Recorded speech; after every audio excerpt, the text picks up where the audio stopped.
Before Oleg reaches Kyiv in the chronicles, Novgorod itself already raises a problem of names, dates, and retrospective geography.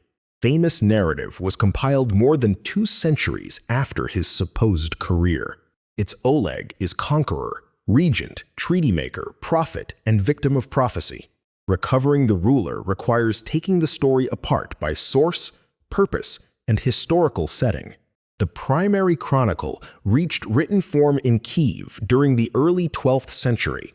Its surviving manuscripts are later still, preserving versions copied and revised across generations. The text sought to explain the origins of Rus rulership within a Christian historical framework. Genealogy, providence, local memory, diplomatic documents, and literary motifs meet inside its pages. That mixture makes the chronicle valuable without making every episode equally secure. According to its account, Rurik entrusted his young kinsman Igor to Oleg. Oleg then moved south from the northern centers toward the Dnieper. He captured Smolensk and Lubeck before approaching Kyiv.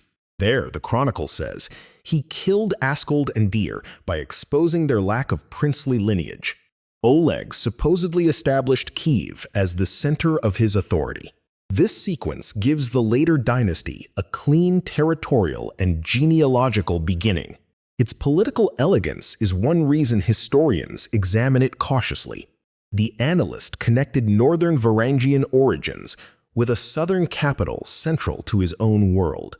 He also placed conquered communities into an expanding tribute system. Those broad processes fit what is known about riverine power, even when individual scenes remain unverified.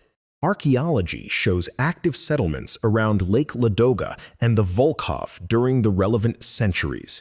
Staraya Ladoga contained craft production, imported objects, and evidence of long-distance exchange.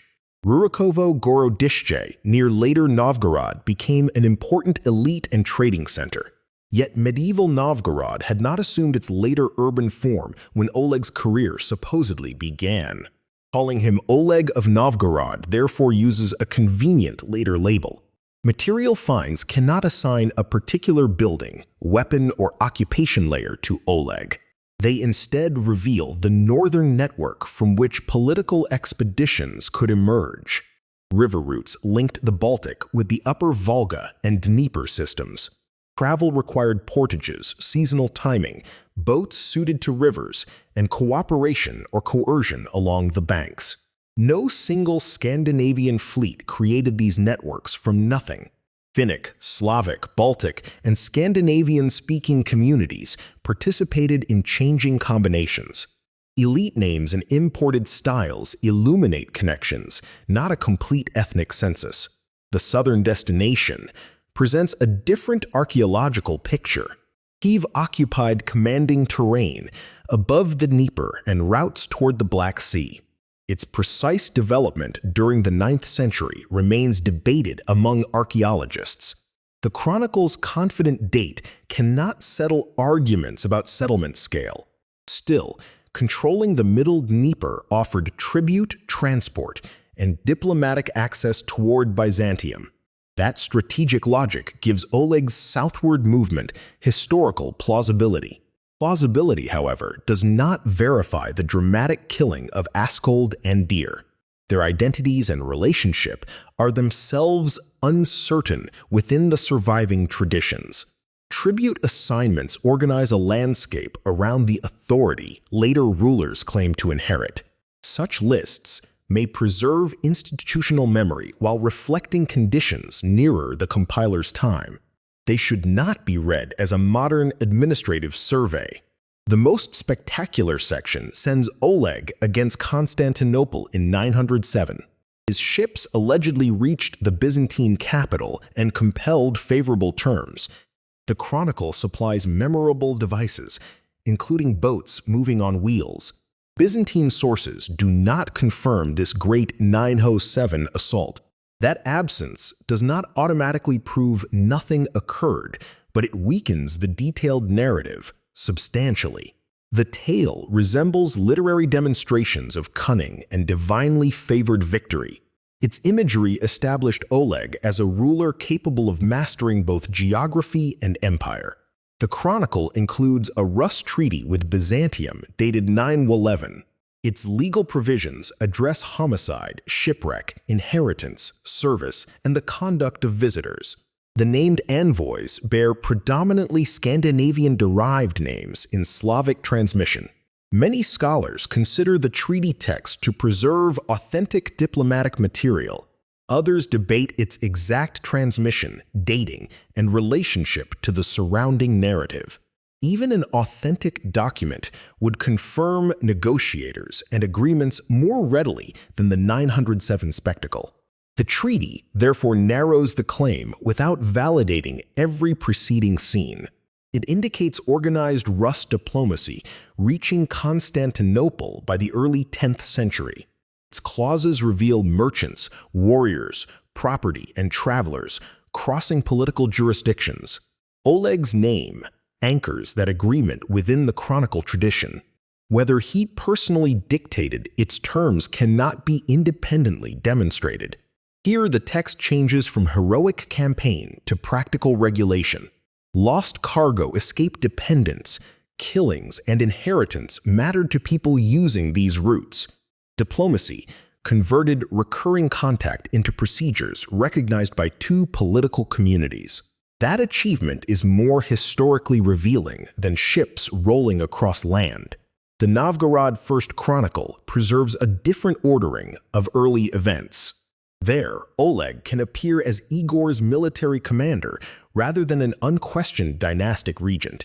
Its chronology and account of his death also diverge from the Primary Chronicle.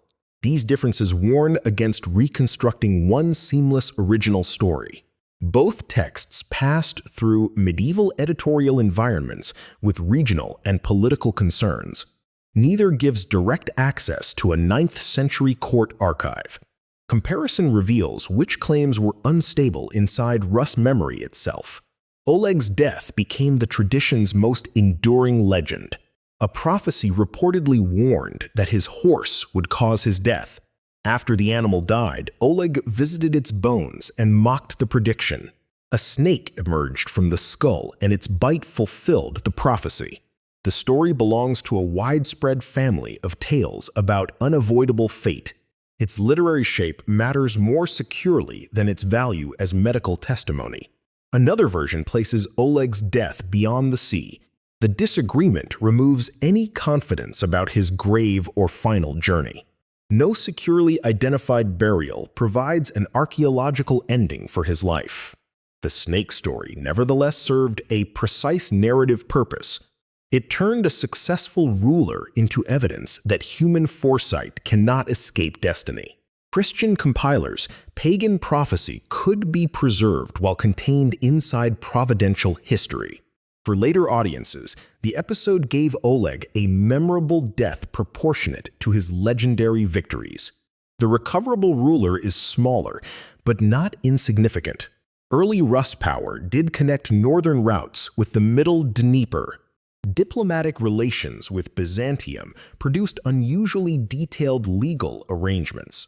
An authority remembered as Oleg became attached to those transformations. What remains uncertain is the exact path from historical leader to coherent chronicle founder. Archaeology cannot currently supply a named Oleg layer at Ladoga, Gorodishche, or Kyiv. Byzantine silence leaves the campaign of 907 without expected external confirmation. The treaty material offers the strongest bridge toward contemporary political practice. Alternative chronicle versions expose how early biography changed during transmission. After those layers are separated, Oleg does not vanish into fiction. He appears as a remembered ruler placed at the junction of migration, tribute, and diplomacy. The title of Novgorod ruler remains less secure than the northern setting behind his story. His conquest narrative expresses Kyiv's later understanding of legitimate dynastic space. His treaty represents a world where Rus power met Byzantine law. His foretold death reveals literature shaping a past no eyewitness account preserved. Oleg belongs between chronicle and legend because each surviving detail occupies a different evidential ground.